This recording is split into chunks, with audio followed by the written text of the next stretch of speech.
Hello everyone. अगर मैं आपको विद प्रूफ, अच्छे से सुनिएगा, अगर मैं आपको विद प्रूफ ये दिखा दूं कि सीटेट के अंदर आपके जो क्वेश्चंस हैं वो कहां से पूछे जाते हैं, ताकि आप एक सही अप्रोच लगा सको और फर्स्ट टाइम में अपने सीटेट को क्रैक कर सको, तो आई थिंक इससे बेटर आपके लिए कुछ भी नहीं होगा।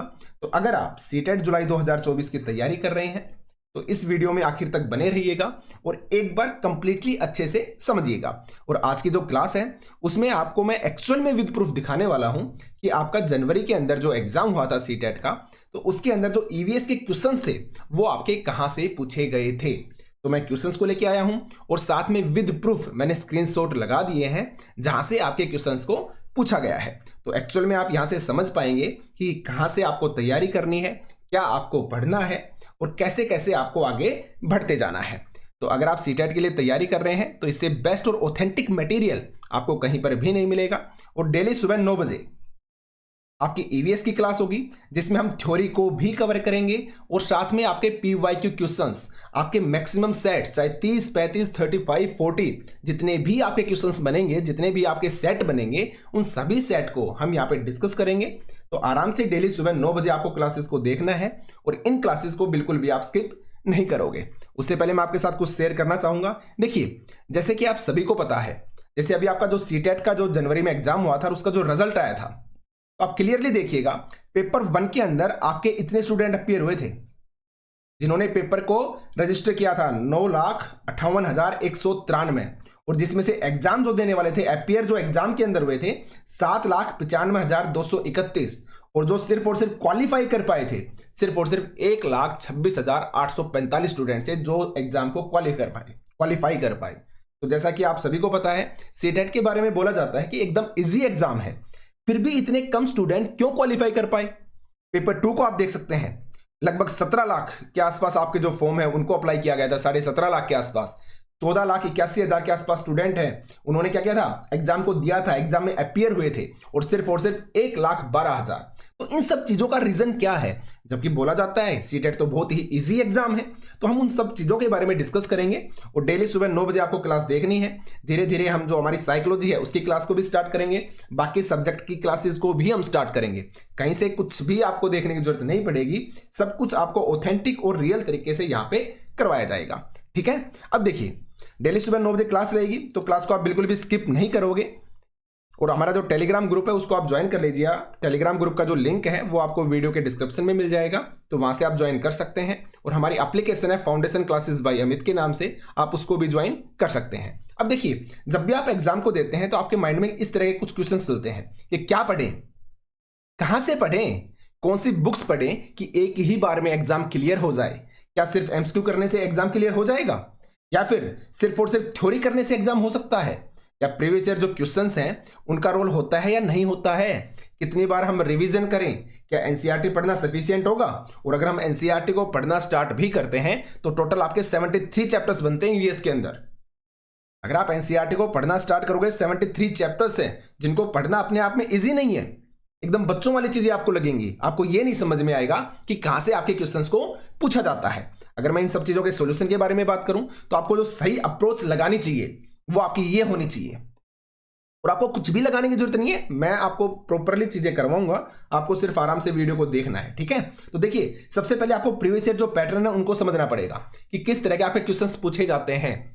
थ्योरी को देखिए, बिना थ्योरी के कभी भी आपका एग्जाम क्लियर नहीं हो सकता है। थ्योरी प्लस में एमसीक्यू, जब दोनों का कॉम्बिनेशन आप बनाओगे तभी आप एग्जाम को क्रैक कर सकते हो। तो सबसे पहले आपको थ्योरी को अच्छे से समझ के कवर करना है, और उसके बाद एमसीक्यू में सबसे पहले प्रीवियस ईयर जो क्वेश्चंस होते हैं उनको टारगेट करना है। ज्यादा मटेरियल को बिल्कुल भी कलेक्ट आप नहीं करोगे, और मैक्सिमम से मैक्सिमम किस पे फोकस करोगे, आप रिवीजन पे फोकस करोगे, क्योंकि जब आपका रिवीजन होगा तभी आपके जो स्टेटमेंट वाले क्वेश्चंस हैं उनको आप हैंडल कर पाओगे। जैसे आपकी बार रिजल्ट कम होने का रीजन क्या था कि मैक्सिमम क्वेश्चंस आपके फैक्चुअल के बजाय स्टेटमेंट के रूप में दे दिए थे। तो अगर किसी टॉपिक से क्वेश्चन को दिया है तो उसको आप तभी ही अटेम्प्ट कर पाओगे जब आपने उसका मैक्सिमम रिवीजन कर रखा होगा। जैसे वहीदा प्रिज्म वाला क्वेश्चन दे दिया सीटेट के अंदर, तो वहीदा प्रिज्म के बारे में पूरी डिटेल अगर आपको याद है तब ही आप उस क्वेश्चन को कर पाएंगे। ठीक है, तो देखिए, आप डेली क्लासेस को देखिएगा और हम क्लास को स्टार्ट कर रहे हैं, और अब हम क्वेश्चंस को डिस्कस करेंगे। मैं आपको विद प्रूफ दिखाऊंगा कि कहां से चीजें आपको करनी है। तो डेली सुबह 9 बजे आपको ये क्लास देखनी है। तो चलिए स्टार्ट करते हैं आज के हम क्वेश्चन से। जैसे हमारे पास सबसे पहला वाला क्वेश्चन आया था कि जोड़ से संबंधित निम्नलिखित में से कौन सा एक कथन सही है। जोड़ से संबंधित निम्नलिखित में से कौन सा कथन सही है। अब मैक्सिमम लोगों को तो यही नहीं पता होगा कि ये जो क्वेश्चन है ना कौन से चैप्टर से पूछा गया है, ये ईवीएस के चैप्टर में है भी या नहीं है। तो हम उन सब चीजों के बारे में बात करने वाले हैं। जैसे देखिए फर्स्ट ऑप्शन है आपका, यह समुदाय आधारित वर्षा जल संचयन प्रणाली है। समुदाय आधारित का मतलब होता है जहां पे ज्यादा लोग एक साथ, जैसे एक गांव है तो गांव के समुदाय के सभी लोग एक साथ उसके अंदर से पानी ले सकते हैं। तो समुदाय आधारित वर्षा जल संचयन प्रणाली है। यह पानी से अशुद्धियों को फिल्टर करता है, यह आसपास के कुओं में जमीन का पानी इकट्ठा करता है और यह नदियों से पानी इकट्ठा करता है। तो इसमें से इसका जो करेक्ट आंसर होगा ना वो आपका आंसर नंबर फर्स्ट होगा कि यह समुदाय आधारित वर्षा जल संचयन प्रणाली है। ठीक है। अब काफी लोग पूछेंगे सर कहां से लिया ये आंसर, सेकंड भी हो सकता है, थर्ड भी हो सकता है। तो देखिए मैं आपको दिखा देता हूं। देखो ये विद प्रूफ है, ये आपकी जो ईवीएस की बुक है, स्टैंडर्ड बुक है, वहां से है ये चीजें। मैं आपको एग्जैक्ट विद प्रूफ दिखा रहा हूं। ठीक है कि देखिए सोचे ऐसे में भी यहाँ के ज्यादातर गांवों में पानी की कमी क्यों नहीं थी। लोग बारिश की हर बूंद की कीमत जो जानते थे, पानी को इकट्ठा करने के लिए तालाब और जोहड़, आपको मिलेगा जोड़, तालाब और जोड़ बनवाए जाते थे और यह एक सांझी जरूरत थी। सांझी का मतलब क्या होगा, एक समुदाय की, सबकी, कि कंप्लीट जो समुदाय है, कंप्लीट जो गांव है वो उसका यूज करेंगे। तो आपको मिल गया ना, जोड़ भी आपको मिल गया और समुदाय की संचयन जल प्रणाली है वो भी आपको मिल गया। तो इसलिए इसका जो करेक्ट आंसर आएगा ना वो आपका आंसर नंबर फर्स्ट होगा। मिल गया आपको प्रूफ कि आपकी एग्जैक्ट बुक में से है, सिर्फ और सिर्फ जो आपकी लैंग्वेज है उसका हेरफेर है। समझ रहे हो ना, बाकी एज इट इज आपका लिख रखा है कि यह एक सांझी, सांझी का मतलब क्या हो गया, समुदाय आधारित। ठीक है, तो आपकी चीजें मिल गई। अब सेकंड क्वेश्चन को हम देखते हैं कि एनसीईआरटी ईवीएस की पाठ्य पुस्तक के एक अध्याय में वहीदा का प्रिज्म और नौसेना में डॉक्टर के रूप में उनके अनुभव का वर्णन है। तो इसे शामिल करने के क्या कारण है। आपकी एनसीईआरटी की जो ईवीएस की बुक है, स्टैंडर्ड बुक है, वहां पे एक आपका चैप्टर है वहीदा का प्रिज्म। मैंने आपको टोटल बताया ना, टोटल अगर ईवीएस की बात करें 73 चैप्टर हैं आपके।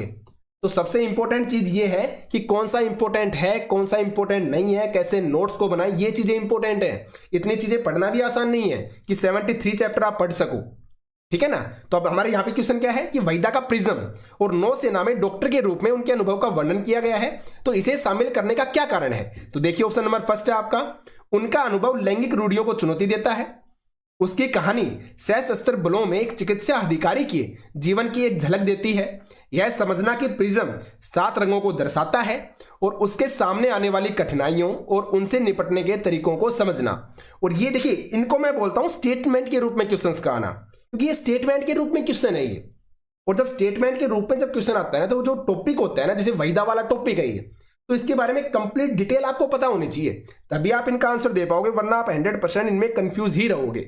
समझ रहे हो आप बात को। तब यहां पे देखो आप, यहां पे इसका जो करेक्ट आंसर क्या आएगा कि उनका अनुभव लैंगिक रूढ़ियों को चुनौती देता है। बिल्कुल देता है, क्योंकि ये एक ऐसी एकमात्र महिला थी जिन्होंने नौसेना को चुना था उस समय।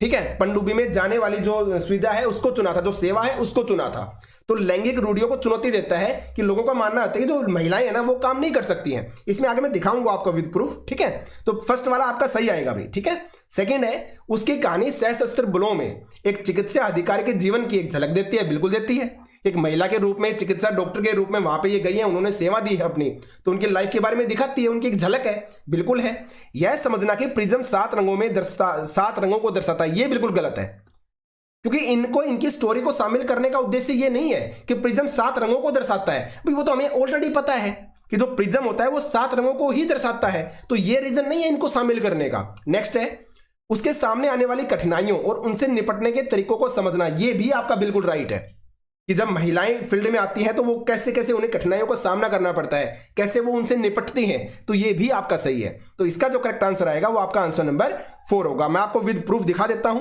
कि कहां से हैं चीजें। देखिए आप, सबसे पहले क्या है, लेफ्टिनेंट कमांडर वहीदा प्रिज्म। बिल्कुल, ये भारतीय नौसेना में डॉक्टर है और नौसेना के समुद्री जहाज पर काम करने वाली गिनी चुनी महिलाओं में से ये एक हैं और ये पहली महिला है जिन्होंने एक पूरी परेड की कमान भी संभाली थी। यानी कि ऐसा माना जाता है कि जो महिलाएं हैं ना वो कमान नहीं संभाल सकती, वो ऐसी फोर्सेज में नहीं जा सकती हैं। तो इसलिए जो रूढ़िवादी का जो सोच है ना उसको ठीक करना है, उससे रिलेटेड हो गया था। यानी कि पहली वाली जो कंडीशन है उसको कंप्लीटली सेटिस्फाई कर दिया।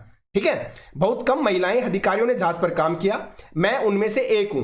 पहले नौसेना में महिलाएं जहाज पर नहीं जाती थी, जब मौका दिया गया तो मैंने खुद ही आगे बढ़कर अपना नाम दिया था। ठीक है, तो यहां पे सेकंड वाला हो गया कि इनकी जिंदगी की दर्शन दिया जा रहा है, यानी कि इनकी जो लाइफ है उसकी झलक है, चिकित्सा अधिकारी के जीवन की एक झलक है, इसकी इनकी लाइफ के द्वारा समझाई गई है। और प्रिज्म वाला तो आपका बिल्कुल हो ही नहीं सकता, और इन्होंने जाने के समय कौन कौन सी कठिनाइयों का सामना किया उसको भी दर्शाया गया है। तो यहां पे जो आपका करेक्ट आंसर आएगा वो आपका आंसर नंबर 4 हो जाएगा। ये बात आपको अच्छे से याद रखनी है। चलिए आगे देखते हैं हम। नेक्स्ट आपका डॉक्टर मरीजों में मलेरिया की पहचान के लिए खून की जांच कराने के लिए निर्देशित करते हैं, और खून की जांच से क्या पता चलता है? उसमें उपस्थित हीमोग्लोबिन का पता चलेगा। खून की जांच से बारे में बात हो रही है। उसमें उपस्थित लौह तत्वों की मात्रा का पता चलेगा, उसमें मादा मच्छर के अंडों की उपस्थिति का पता चलेगा, या फिर उसमें उपस्थित जीवाणुओं का पता चलेगा। अब काफी लोग नहीं, मैक्सिमम लोग कंफ्यूज होंगे कि इसका आंसर क्या आएगा, कि उसमें उपस्थित हीमोग्लोबिन का, क्योंकि खून की जांच करते हैं तो ये भी पता चल जाता है, लेकिन यहां पे बात हो रही है मलेरिया की पहचान के लिए। तो मलेरिया की पहचान से रिलेटेड जो आंसर होगा ना वो आपको चूज करना है। मलेरिया की पहचान से रिलेटेड जो आपका ऑप्शन होगा वो आपको चूज करना है। समझ में आई बात? तो इसके लिए जो करेक्ट आंसर आएगा ना वो आपका आंसर नंबर 4 होगा। और अब आप में से काफी लोग पूछेंगे सर ये जरूरी थोड़ी है, ये क्वेश्चन कहां से है, यानी कि बुक में थोड़ी ना हो सकता है ये, तो मैं आपको दिखा देता हूं। देखिए, उस समय मलेरिया से बहुत जानी जाती थी। यह बीमारी ज्यादा बारिश और दलदल वाले इलाकों में पाई जाती थी। कुछ लोगों का सोचना था कि गंदगी में कुछ जहरीली गैसें होती होंगी जिससे यह बीमारी फैलती है। एक डॉक्टर ने मलेरिया के मरीज के खून में माइक्रोस्कोप से बहुत छोटे छोटे बारीक जीवाणु देखे थे। तो ये चीज है जहां से इस क्वेश्चन को उठाया गया है, और आपके ये एनसीईआरटी ईवीएस की बुक से ही है। बस आपको ये देखना पड़ेगा कौन से चैप्टर आपके इंपॉर्टेंट है और कौन से आपके इंपॉर्टेंट नहीं है। तो यहां पे अगर आप देखोगे तो उसको मिल गया ना कि उसमें उपस्थित जीवाणुओं का पता लगाना, और यहां पे भी क्लियरली लिखा है कि एक डॉक्टर ने मलेरिया के मरीज के खून में माइक्रोस्कोप से बहुत छोटे छोटे बारीक जीवाणु आपके देखे हैं। तो यहां पे हमारा करेक्ट आंसर क्या हो जाएगा? आंसर नंबर 4 हो जाएगा। तो मैं आपके जो 15 मार्क्स के जो क्वेश्चंस आते हैं ना, ऑब्जेक्टिव वाले जो फैक्ट वाले क्वेश्चंस आते हैं, उनका सॉल्यूशन है ये। मैं आपको एग्जैक्ट एक क्वेश्चन दिखा रहा हूं कि कहां से आपके पूछे जाते हैं, किस तरीके से आपको तैयारी को करना है। पेपर डिफिकल्ट नहीं होता, हम खुद उसको डिफिकल्ट बना देते हैं क्योंकि अच्छे से रिविजन नहीं करते, सही तरीके से सही जगह से चीजों को नहीं पढ़ते हैं तब। चलिए आगे बढ़ते हैं। अब देखिए, ये क्वेश्चन है पता नहीं कितनी बार पूछा गया है, लेकिन हर बार है ना ये सिर्फ और सिर्फ छोटे से ऑप्शंस देके पूछा जाता था। अब की बार इन्होंने स्टेटमेंट के रूप में दे दिया, और जैसे ही स्टेटमेंट के रूप में दिया मैक्सिमम लोगों ने इसको गलत किया। ठीक है, तो इसलिए मैं बोलता हूं पेपर डिफिकल्ट नहीं होता है, आपका रिवीजन करने का तरीका, आपका पढ़ने का तरीका, किस तरीके से आपने चीजों को देखता है, आपका नजरिया क्या है, उस चीज पे डिपेंड करती हैं चीजें। अब देखिए यहाँ पे मधुमक्खियां शहद के छत्तों में रहती हैं। हर छत्ते में एक रानी मक्खी होती है जो अंडे देती है, ये पहली स्टेटमेंट है। छत्ते में कुछ नर मक्खी भी होते हैं जो छत्ते के लिए श्रमिक के रूप में विशेष कार्य करते हैं। फर्स्ट वाला आपका सही है, सेकंड वाला आपका गलत है। मैं आपको विद प्रूफ दिखाऊंगा, बुक्स में से दिखाऊंगा मैं आपको कि ये गलत क्यों है। थर्ड है आपका, छत्ते में अधिकांश मादा मक्खियां श्रमिक मक्खियां होती हैं जो दिन भर छत्ते को बनाने और बच्चों को पालने का कार्य भी करती हैं। बिल्कुल गलत है आपका ये। श्रमिक मक्खी शहद के लिए, रस की खोज के लिए लीची के फूलों के चारों ओर चक्कर लगाते हैं। ये आपका एकदम करेक्ट है। ठीक है, तो यहां पे जो आपका करेक्ट आंसर आएगा ना वो आपका आंसर नंबर 4 होगा। आपका सिर्फ और सिर्फ ए सही है और आपका डी सही है, बी और सी आपके दोनों गलत हैं। अब हम देख लेते हैं कि क्यों गलत है, विद प्रूफ हम देखते हैं। देखो आप, हर छत्ते में एक रानी मक्खी होती है जो अंडे देती है। पहली वाली स्टेटमेंट मिल गई कि मधुमक्खियां शहद के छत्तों में रहती हैं और हर छत्ते में एक रानी मक्खी होती है जो कि आपका अंडे देती है। एकदम करेक्ट हो गया। अब सेकंड की बात कर लेते हैं। उसके बाद देखिए आप, छत्ते में बहुत सारी काम करने वाली मक्खियां होती हैं। काम करने वाली मक्खियों का मतलब हो गया श्रमिक मक्खियां। वहां पे काम करने वाले लिखने के बजाय श्रमिक लिख दिया, तो श्रमिक का मतलब क्या होता है? जो काम करते हैं। तो छत्ते में बहुत सारी काम करने वाली मक्खियां भी होती हैं। ये दिन भर काम करती हैं और शहद के लिए फूलों का रस ढूंढती हैं। आपको मिल गया लास्ट वाला कि श्रमिक मक्खी शहद के लिए, रस की खोज के लिए लीची के फूलों के चारों ओर चक्कर लगाती हैं। ये चीज तो यहां पे लिख रखी है कि जो आपकी कौन सी मक्खियां, श्रमिक मक्खियां जो होती हैं, ये दिन भर काम करती हैं और शहद के लिए फूलों का रस ढूंढती हैं। मिल गया है ना कि रस ढूंढने का काम किसका है? आपकी श्रमिक मक्खियों का। आगे देख लेते हैं। जब किसी मक्खी को रस मिल जाता है तो वह एक तरह का नाच करती है। उससे दूसरी मक्खियों को पता चल जाता है कि रस कहां है। वे रस से शहद बनाती हैं। छत्ता बनाने का काम भी और इन्हीं का होता है, और बच्चों का पालने का काम भी किनका? आपके श्रमिक मक्खियों का। ये न हो तो न छत्ता बने, न ही आपका शहद इकट्ठा हो। अब आगे देखिए, शहद के बिना छत्ते की सारी मधुमक्खियां भूखी ही रह जाती हैं। नर मक्खी छत्ते के लिए कुछ भी काम आपका नहीं करती। और यहां पे देखो क्या लिखा है कि छत्ते में कुछ नर मक्खी भी होती हैं जो छत्ते के लिए श्रमिक रूप में विशेष कार्य करती हैं। बिल्कुल गलत हो गया ना, क्योंकि क्लियरली लिखा हुआ है कि जो आपकी नर मक्खियां हैं वो बिल्कुल भी कोई भी काम नहीं करती। आपकी क्लियरली यहां पे लिखा हुआ है, यहां पे आप देख सकते हैं ये वाले लाइन कि नर मक्खी छत्ते के लिए कुछ खास काम नहीं करती हैं, कोई खास काम नहीं करती। लेकिन यहां पे इन्होंने लिख दिया कि जो नर मक्खियां हैं ना वो क्या करती हैं, विशेष कार्य करती हैं। तो इस वजह से ये आपका गलत हो गया। और थर्ड वाला इसलिए गलत हो गया कि छत्ते में अधिकांश मादा मक्खियां श्रमिक मक्खियां होती हैं, ये स्टेटमेंट आपकी गलत हो गई।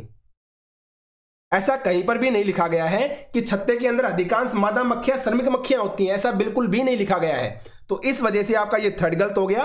तो इसलिए यहां पे हमारा जो करेक्ट आंसर आएगा वो आपका आंसर नंबर 4 होगा। तो हर एक सिंगल से सिंगल जो क्वेश्चन है ना वो हमारी चीजों से आता है, लेकिन डिपेंड बस ये करता है कि आप कैसे पढ़ते हैं, किस तरीके से चीजों को देखते हैं। ठीक है, चलिए आगे बढ़ते हैं। नेक्स्ट है आपका पक्षियों का अध्ययन करने वाला। यह परीक्षण किया गया है कि पक्षियों की एक विशेष प्रजाति में नर पक्षी अपने अपने घोंसले बनाते हैं, मादा पक्षी उन सभी घोंसलों को देखती है। यहां से क्वेश्चन स्टार्ट होता है। ठीक है, मादा पक्षी उन सभी घोंसलों को देखती है, उनमें से उसे जो सबसे अच्छा लगता है उसमें ही वह अंडे देने का निश्चय करती है। तो इस पक्षी का आपको नाम बताना है कि इस पक्षी का नाम क्या है। सबसे पहले आपका दर्जन चिड़िया, देन उसके बाद है आपका वीवर पक्षी, उसके बाद है आपका कलचिड़ी, और उसके बाद आपका आता है शक्करखोरा। समझ में आ रही है बात? तो ये आपके 4 ऑप्शंस दे रखे हैं, दर्जन चिड़िया, वीवर पक्षी, कलचिड़ी और शक्करखोरा। तो यहां पे जो आपका करेक्ट आंसर आएगा वो आपका आंसर नंबर 2 होगा। अब आपको मैं विद प्रूफ दिखा देता हूं। देखिए आप यहां पे क्लियरली लिखा हुआ है, क्या तुम वीवर पक्षी के बारे में जानते हो? सभी नर वीवर पक्षी अपने अपने घोंसले बनाते हैं और मादा वीवर पक्षी उन सभी घोंसलों को देखती है, उनमें से जो उसे सबसे ज्यादा अच्छा लगता है उसमें ही वो अंडे देती है। तो आपका करेक्ट आंसर क्या हो गया? आपका वीवर पक्षी आ गया। तो समझ में आ गई चीजें आपको? तो आपका यहां पे जो आंसर होगा वो आपका आंसर नंबर 2 हो जाएगा, वीवर पक्षी। अगर इसके आगे मैं बात करूं, नेक्स्ट क्वेश्चन की तरफ चलते हैं। आपको मैं विद प्रूफ चीजें दिखा रहा हूं। ठीक है, अब यहां पे देखिए आप, आपका फर्स्ट वाली जो आपकी स्टेटमेंट है वो आपके गिवन है कि लगभग 4700 वर्ष पूर्व सिंधु तथा इसकी सहायक नदियों के किनारे कुछ आरंभिक नगर फले फूले। सेकंड स्टेटमेंट है गंगा तथा इसकी सहायक नदियों के किनारे नगरों का विकास लगभग 1500 वर्ष पूर्व हुआ था। ये आपकी सेकंड स्टेटमेंट है।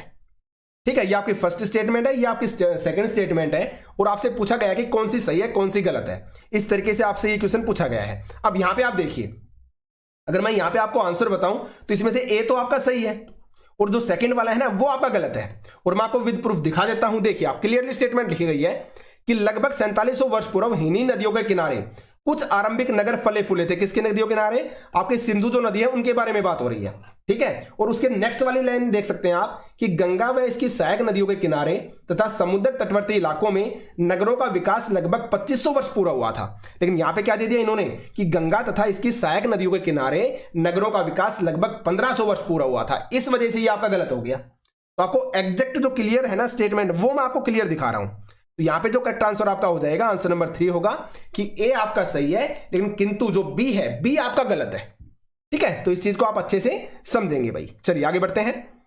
आपने विद प्रूफ आपने दिखा दिया है मैंने आपको, अब आगे बढ़ते हैं भाई। ठीक है, नेक्स्ट है आपका पोचमपल्ली।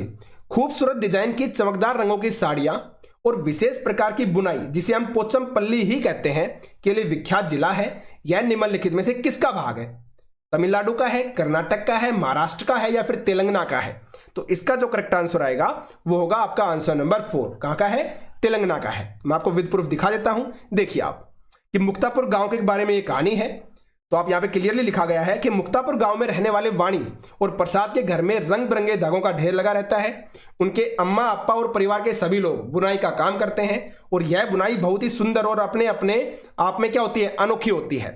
ठीक है, और उनका गांव तेलंगाना राज्य के पोचमपल्ली कस्बे के पास है। यहां ज्यादातर परिवार बुनकर हैं, इसलिए इस बुनाई को पोचमपल्ली के नाम से भी जाना जाता है। तो कहां पे है ये? आपका तेलंगाना राज्य में। और यही तो आपसे पूछा गया था कि पोचमपल्ली ही कहते हैं। तो ये विख्यात जो जिला है वो कहां पे स्थित है? तो कहां पे है? आपके तेलंगाना के अंदर। मिल गया आपको प्रूफ। चलिए आगे बढ़ते हैं।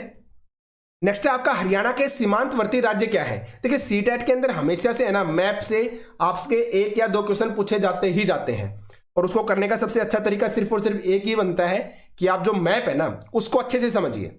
अगर मैप आप अच्छे से समझते हैं, मैप को आप अगर अच्छे से कर सकते हैं तो 100% ये क्वेश्चन आपके सही होंगे ही होंगे। अब यहां पे पूछा क्या गया है कि हरियाणा के सीमांतवर्ती राज्य कौन से हैं, यानी कि हरियाणा से लगते हुए राज्य। ऑप्शन को हम देख लेते हैं।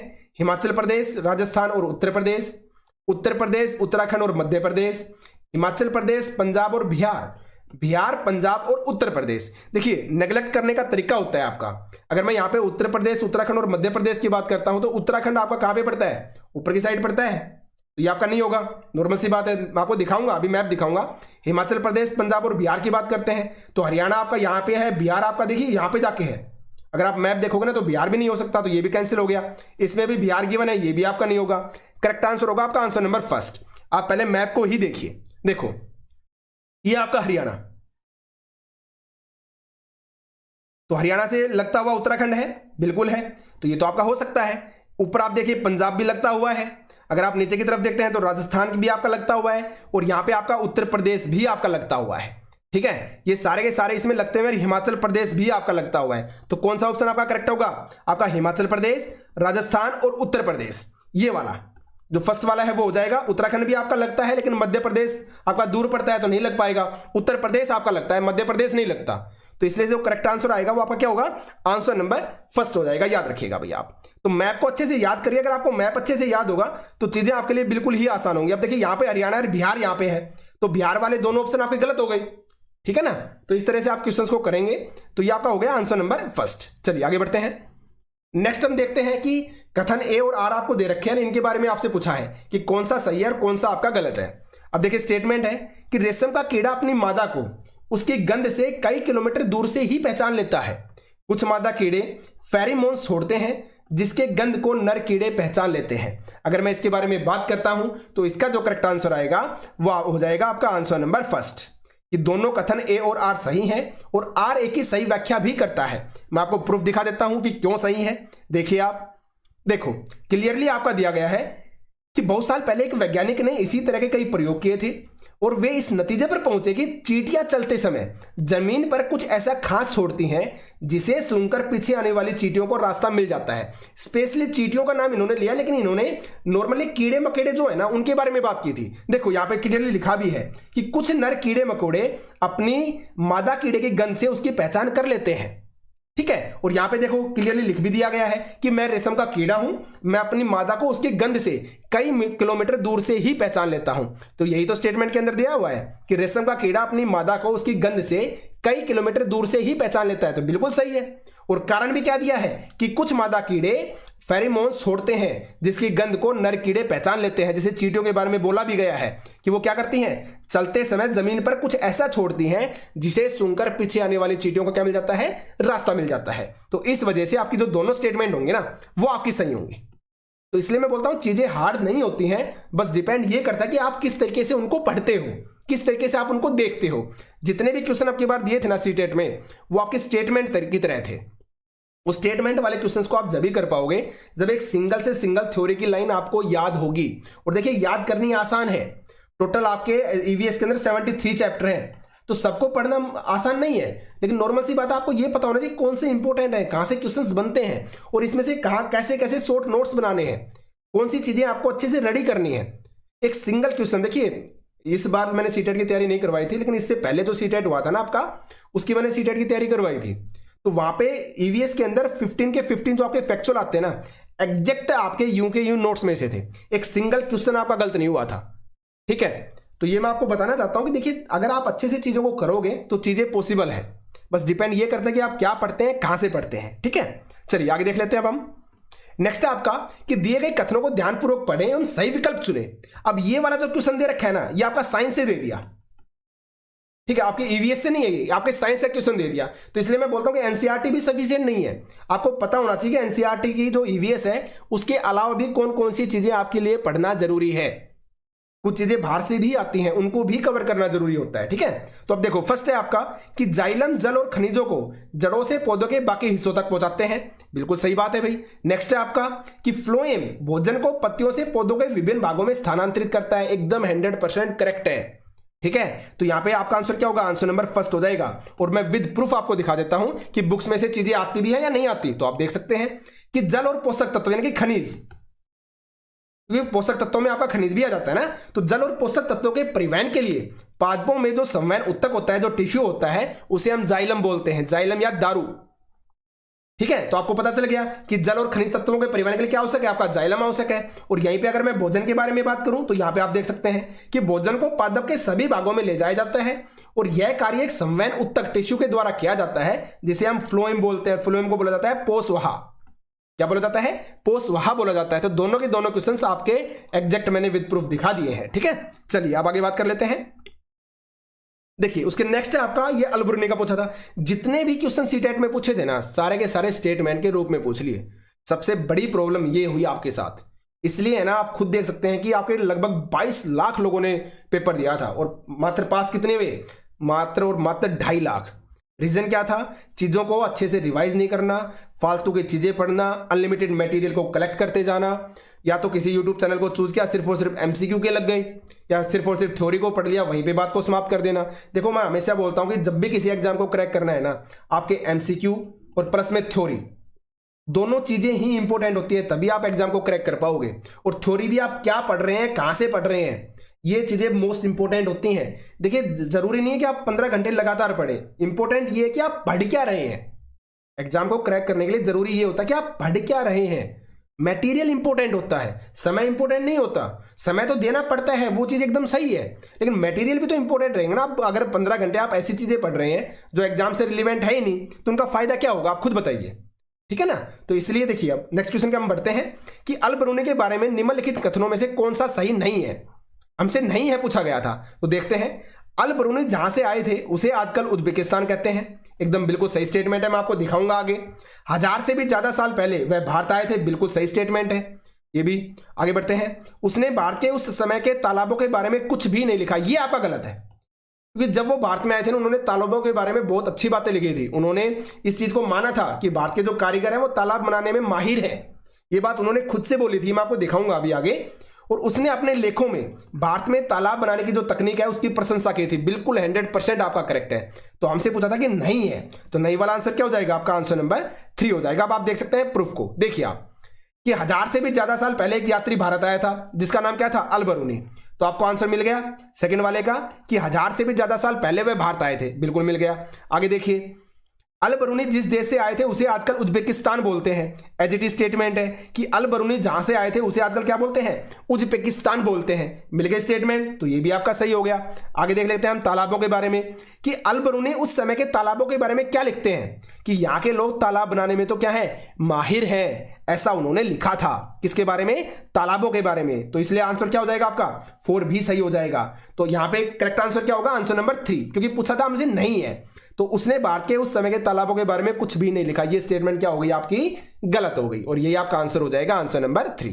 तो विद प्रूफ आप देख सकते हैं कि चीजें आपकी आती हैं, डिपेंड ये करता है कि आप किस तरीके से पढ़ते हैं और कहां से आप पढ़ते हैं, सही अप्रोच को आप यूज करते हैं या फिर नहीं करते हैं। ठीक है, चलिए आगे देख लेते हैं कि निम्नलिखित कथनों ए और बी पर विचार करना है आपको।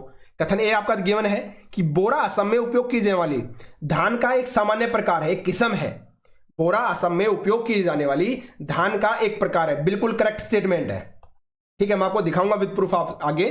धान की खेती चिकनी मिट्टी में अच्छी होती है एवं इस फसल को प्रचुर मात्रा में क्या चाहिए, आपका पानी चाहिए, बिल्कुल एकदम करेक्ट है। आप नॉर्मल सी बात आपको अच्छे से पता है, चावल क्या होता है, एकदम खड़ा पानी चाहिए चावल को। ठीक है ना, अब आपको मैं प्रूफ दिखा लेता हूं। तो इसका आंसर क्या आएगा, आपका आंसर नंबर फर्स्ट होगा, ए और बी दोनों सही है। जितने भी क्वेश्चन सीटेट में दिए थे ना आपकी बार, सारे के सारे स्टेटमेंट वाइज थे। वो स्टेटमेंट देने की वजह से इतना ज्यादा कंफ्यूजन बन गया कि आप लोग एकदम इजी क्वेश्चंस को भी गलत करके आए, और इस वजह से आप खुद देख सकते हैं, आपका ऑफिशियल डाटा है ये, मैं स्टार्टिंग में आपको दिखाया था कि 22 लाख लोगों में से मात्र और मात्र आपके 2.5 लाख लोग पास हुए थे।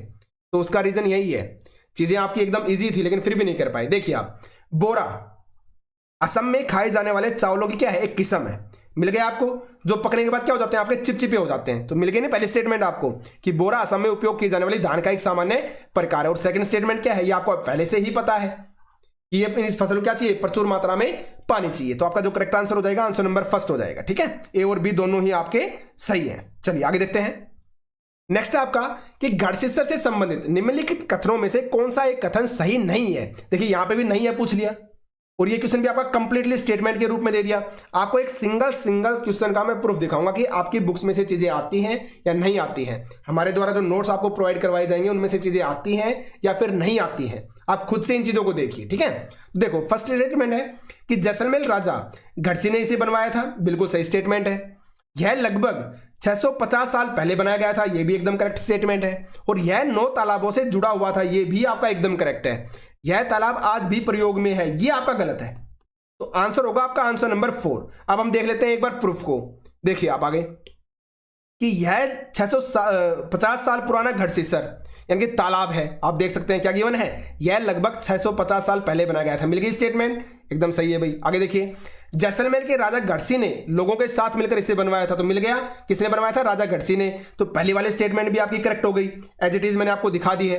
अब आइए 9 तालाब वाली, तो इसे आप देख सकते हैं इस तरह 9 तालाब एक दूसरे से आपस में जुड़े थे और पूरे साल पानी की कोई भी परेशानी नहीं होती थी यहां पे। तो कितने तालाबों से मिलकर बना था, आपके 9 तालाबों से मिलकर। तो आपकी जो 3rd नंबर की स्टेटमेंट है वो भी आपकी सही हो गई। बच गई आपकी 4th नंबर की स्टेटमेंट कि यह तालाब आज भी प्रयोग में है। अब आप देख सकते हैं ये गलत क्यों है। देखो आप यहां पे क्लियरली लिखा है कि पर आज जो घटसीसर जो तालाब है ना, जैसे उजड़ सा गया है, यानी कि बिल्कुल ही समाप्त हो गया है। 9 तालाबों के रास्ते में मकान और कॉलोनियां बन गई हैं। यहां इकट्ठा होने वाला पानी अब तालाब की तरफ न बहकर बेकार बह जाता है। तो मिल गया ना आपको कि आजकल ये उपयोग में आपका नहीं है। तो इस वजह से आपकी 4th जो स्टेटमेंट है वो आपकी गलत हो गई और यही आपका करेक्ट आंसर हो गया, क्योंकि हमसे नहीं ही पूछा था। तो एक सिंगल से सिंगल क्वेश्चन आपका चीजें देखने को मिलती हैं। डिपेंड ये करता है कि आप क्या पढ़ते हैं और कहां से पढ़ते हैं। ऐसे ही कुछ भी पढ़ना छोड़ दीजिए, अपने अकॉर्डिंग टू सिलेबस चीजों को देखिए और अच्छे से उसकी प्रैक्टिस कीजिए, ठीक है। चलिए अब आगे देख लेते हैं। मैं आपको विद प्रूफ चीजें दिखा रहा हूं। अब देखो, मैं हमेशा से आपको बोलता आया हूं, सीटेट के पेपर के अंदर एक क्वेश्चन है ना, इस फॉर्मूले से हमेशा पूछा जाता है।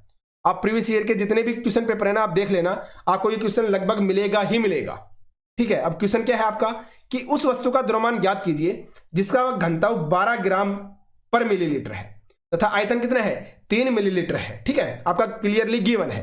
तो अब आपको पता होना चाहिए द्रव्यमान का फॉर्मूला क्या होता है। आपको द्रव्यमान का फॉर्मूला पता होना चाहिए, फिर घनत्व का फॉर्मूला होना चाहिए। तो P इक्वल टू क्या लिखते हैं, P equal to m/v। m क्या है आपका द्रव्यमान है, P का मतलब आपका घनत्व और V क्या होगा आपका आयतन यानी कि वॉल्यूम। तो मुझे द्रव्यमान निकालना है, तो द्रव्यमान निकालने के लिए मैं क्या करूंगा, घनत्व और आयतन को मल्टीप्लाई कर दूंगा, घनत्व इंटू में आयतन। तो आपका आंसर क्या हो जाएगा भाई, घनत्व क्या है आपका गिवन है, ये गिवन रहा 12 और आयतन का क्या गिवन है, 3 गिवन है, तो आपने 3 कर दिया और 12 दिया क्या हो गया आपका 36 हो गया। तो 36 क्या है, ये रहा आपका 36 ग्राम। तो 36 ग्राम क्या आ गया आपका आंसर हो गया। एकदम इजी चीजें होती हैं अगर आप समझ के करोगे तो, ठीक है। तो 85 का जो आंसर हो जाएगा आपका आंसर नंबर 3 हो जाएगा, ठीक है। चलिए भाई आगे देख लेते हैं। उसके बाद देखिए नेक्स्ट है आपका कि हम अधिक ऊंचाई की तुलना में समुद्र तल पर आसानी से खाना पका सकते हैं। हम अधिक ऊंचाई की तुलना में समुद्र तल पर आसानी से खाना पका सकते हैं और इसका कारण गिवन है अधिक ऊंचाई पर पानी का क्वथनांक आपका बढ़ जाता है। तो देखिए कथन तो आपका सही है, यानी कि ए तो आपका सत्य है कि हम अधिक ऊंचाई की तुलना में समुद्र तल पर आसानी से खाना पका पाएंगे, लेकिन जो ये इन्होंने रीजन जो कारण दे दिया ना, ये इन्होंने इस क्वेश्चन का नहीं दिया, इसके अपोजिट वाला दे दिया कि अधिक ऊंचाई पर पानी का क्वथनांक बढ़ जाता है। इन्होंने उल्टा दे दिया, जबकि इन्होंने बताना यह था कि समुद्र तल पर खाना जल्दी से क्यों पक जाता है, इसका रीजन उन्होंने यहां पे देना था, लेकिन इन्होंने दे दिया ऊंचाई का रीजन। तो इस वजह से कथन तो आपका सत्य हो गया और जो आपका रीजन जो कारण है वो क्या हो गया आपका असत्य हो गया। तो आंसर क्या हो जाएगा, आपका आंसर हो जाएगा आंसर नंबर 3, ठीक है। तो ये सीटेट के आपके 15 क्वेश्चन थे जो आपके फैक्चुअल आते हैं ईवीएस में।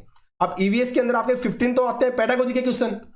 पेडागोजी का मतलब होता है टीचिंग, आपके पढ़ाने का तरीका, उसके बारे में नॉलेज होना, और 15 क्वेश्चन आता है आपके फैक्चुअल। तो आपके 15 के 15 क्वेश्चन मैंने आपको फैक्चुअल दिखा दिए हैं कि आपके as it is questions book में से आते हैं। बस डिपेंड ये है कि आप कितने अच्छे तरीके से उसको रिवाइज करते हो।